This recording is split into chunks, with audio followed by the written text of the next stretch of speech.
Breaking news చూస్తున్నాం. పశ్చిమ గోదావరి జిల్లా తాడేపల్లిగూడెం నియోజకవర్గ వైఎస్ఆర్ కాంగ్రెస్ పార్టీ నూతన కోఆర్డినేటర్ గా అప్సాడ మాజీ చైర్మన్, వైసీపీ రాష్ట్ర రైతు విభాగం వర్కింగ్ ప్రెసిడెంట్ వడ్డీ రఘురాం నాయుడు బాధ్యతలు చేపట్టారు.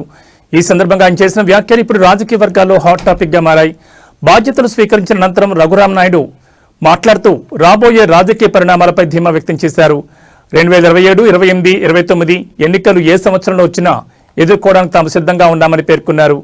వచ్చే ఎన్నికల తర్వాత జగన్మోహన్ రెడ్డి మళ్లీ ముఖ్యమంత్రి కావడం ఆ దేవుడి నిర్ణయం, దీన్ని ఎవరూ మార్చలేరన్నారు.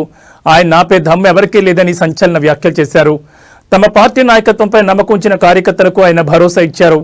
నియోజకవర్గంలో పార్టీ ఓడిపోయినా భయపడకుండా జెండా పట్టుకున్న ప్రతి కార్యకర్తను తన గుండెల్లో పెట్టుకున్నారని తెలిపారు.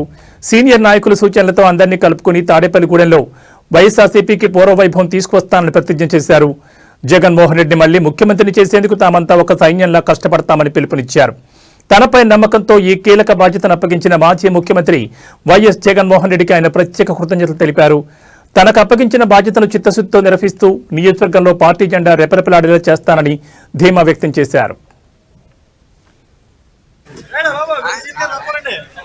పార్టీ ఇన్ఛార్జిగా వైఎస్ జగన్మోహన్ రెడ్డి గారు నాకు 6వ తారీఖున సాయంత్రం ప్రకటించడం జరిగింది.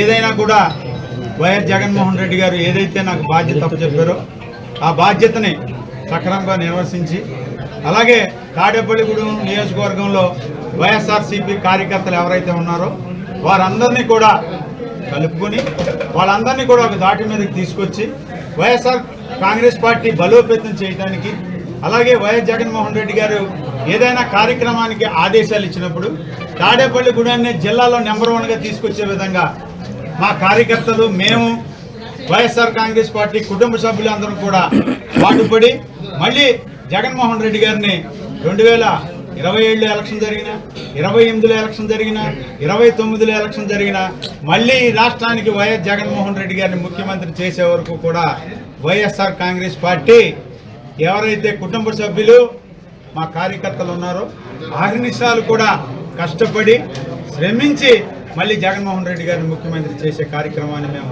తలను ఎత్తుకున్నాం, మా భుజాల మీద ఎత్తుకున్నాం. ఏదైతే జగన్మోహన్ రెడ్డి గారు మళ్ళీ ఎన్నికలు ఎప్పుడు జరిగినా ఈ రాష్ట్రంలో వైఎస్ జగన్మోహన్ రెడ్డి గారు ముఖ్యమంత్రి అవటం ఖాయం, తథ్యం, దేవుడి నిర్ణయం అయిపోయింది. ఇంకా దాన్ని ఎవ్వరూ ఆపలేరు. కాకపోతే ఏమిటంటే తాడేపల్లిగూడెం నియోజకవర్గంలో నేను గత సంవత్సరం 6 నెలల్లో నేను తాడేపల్లిగూడెం నియోజకవర్గంలో ఉన్న ప్రతి కార్యకర్తల్ని కూడా కలిసా. కార్యకర్త ఎవరూ కూడా ఏమీ కోరుకోలే. తాడేపల్లిగూడెంలో కార్యకర్త కోరుకున్నది ఒక్కటే, గౌరవం, ధైర్యం, అభిమానం. అంతకు మించి ఏ కార్యకర్త ఏమీ కోరుకోలే.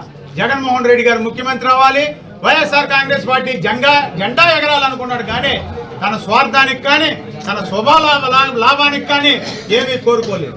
అలాంటి కార్యకర్తలు ఉన్నందుకు వైఎస్ జగన్మోహన్ రెడ్డి గారు ఎంతో ఆనందంగా, ధైర్యంగా ఈ క్షణం వరకు ఉన్నారంటే అది కార్యకర్తల బలం.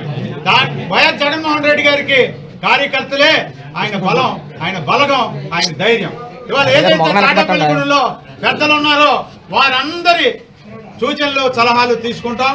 అలాగే తాడేపల్లిగూడెంలో నాతో పాటు పిఎస్సి నంబర్గా కొట్టు సత్యనారాయణ గారికి కూడా ఇవాళ జగన్మోహన్ రెడ్డి గారు ఇవ్వటం జరిగింది.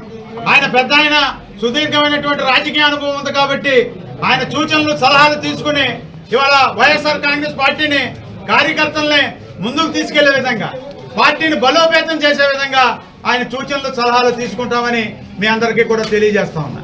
ఏదైతే వైఎస్ఆర్ కాంగ్రెస్ పార్టీ ఇవాళ ఏదైతే నేను ఇవాళ జగన్మోహన్ రెడ్డి గారిని కలిసి, పార్టీ అధ్యక్షుని కలిసి, మాజీ ముఖ్యమంత్రిని కలిసి నేను ఏదైతే తాడేపల్లిగూడెం నియోజకవర్గానికి వచ్చానో ఇవాళ వైఎస్ఆర్ కాంగ్రెస్ పార్టీ కార్యకర్తల్లో ఒకలాంటి ఆనందం. ఇవాళే సంక్రాంతి వచ్చిందా, ఇవాళే కొత్త సంవత్సరం మొదలైందా, ఇవాళే క్రిస్మస్ వేడుకలు స్టార్ట్ అయినాయా అనే విధంగా ప్రతి కార్యకర్త మనసులో, గుండెల్లో ఆనందం. ఇవాళ మంచి నాయకత్వం, మనకందరికీ ఉపయోగపడే నాయకత్వం వచ్చింది. ఇవాళ నాయకత్వాన్ని ముందుకు తీసుకెళ్లాలనే ఒక ఆనందాన్ని వీళ్ళల్లో చూసా. ఇవాళ ఏదైతే వైఎస్ఆర్ కాంగ్రెస్ పార్టీలో పార్టీ కార్యకర్తలకి వివిధ పదవులు ఏదైతే ఇచ్చిందో పార్టీ, ఆ పార్టీ పదవులు తీసుకునే వాళ్ళందరూ కూడా పార్టీకి కష్టపడి పనిచేయాలి. ఇంకా ఎందుకనంటే ఈ మాట చెప్తున్నాను, పార్టీలో పదవులు రావాల్సిన వాళ్ళు చాలా మంది ఉన్నారు. అర్హులైన వాళ్ళకి పార్టీ పదవులు